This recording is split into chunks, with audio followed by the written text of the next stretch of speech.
saya Maisyarani sebagai pemateri pertama akan menjelaskan tentang konsep dasar metodologi penelitian pendidikan.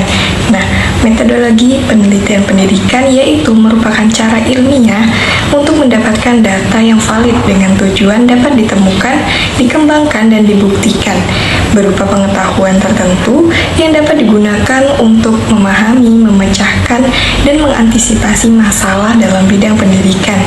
Nah, materi selanjutnya akan disampaikan oleh rekan saya, Siti Aisyah Lubis. Baik, saya Siti Aisyah Lubis, nomor absen 4, akan melanjutkan penjelasan dari teman-teman kelompok saya. Nah, di sini saya akan menjelaskan hakikat dari penelitian kuantitatif dan juga kualitatif.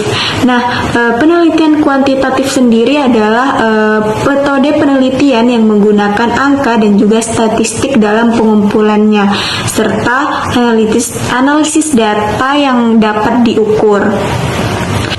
Nah, sedangkan penelitian kualitatif adalah yang bersifat lebih menyelidik hingga menghasilkan data yang tidak dapat diperoleh lewat prosedur statistik. Nah, ada beberapa perbedaan dari penelitian kualitatif dan juga kuantitatif. Nah, kuantitatif berfokus pada data numerik dan juga statistik. Yang kedua, menggunakan hipotesis sebagai titik awal penelitian. Nah, yang ketiga, menggunakan instrumen pengukur seperti kuesioner atau observasi sistematis. Nah, sementara itu penelitian kualitatif yang berfokus pada interpretasi dan pemahaman mendalam tentang fenomena dan juga konteks sosial. Yang kedua, menggunakan wawancara, observasi, partisipatif, atau analisis dokumen. Nah, yang ketiga, tujuan dari penelitian kualitatif ini adalah menemukan hipotesis hingga menghasilkan teori baru. Baik, saya Putri Kartika Sari akan melanjutkan materi yang telah disampaikan oleh rekan saya tadi. Selanjutnya terkait jenis-jenis metodologi penelitian pendidikan. Nah, ada beberapa jenis penelitian di bidang pendidikan.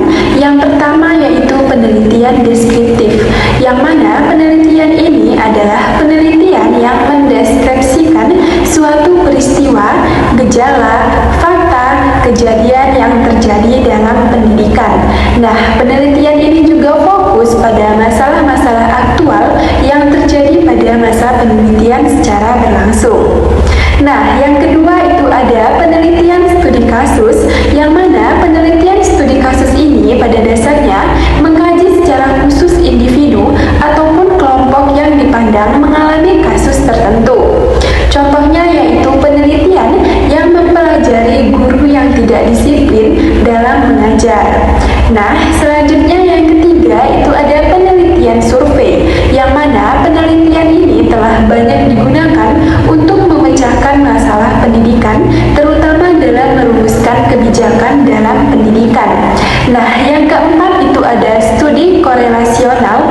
Nah, studi korelasional ini dilakukan untuk mengetahui antar dua variabel atau lebih dan seberapa besar variasi dalam satu variabel yang berhubungan dengan variabel lainnya. Nah, yang kelima itu ada penelitian eksperimen, yang mana penelitian eksperimen ini merupakan metode sistematis yang digunakan untuk mengetahui hubungan sebab akibat. Penelitian eksperimen ini merupakan penelitian kuantitatif yang terdiri dari dua uji persyarat dan uji hipotesis. Nah, yang keenam itu ada penelitian tindakan kelas ataupun PTK. Nah, penelitian ini merupakan penelitian refleksi diri yang dilakukan oleh guru dalam kelas. Kelas objek penelitian adalah kelas yang diobservasi dan yang memiliki masalah. Nah, selanjutnya yang ketujuh itu ada penelitian dan pengembangan ataupun research and development. Nah, penelitian dan pengembangan ini merupakan metode penelitian yang digunakan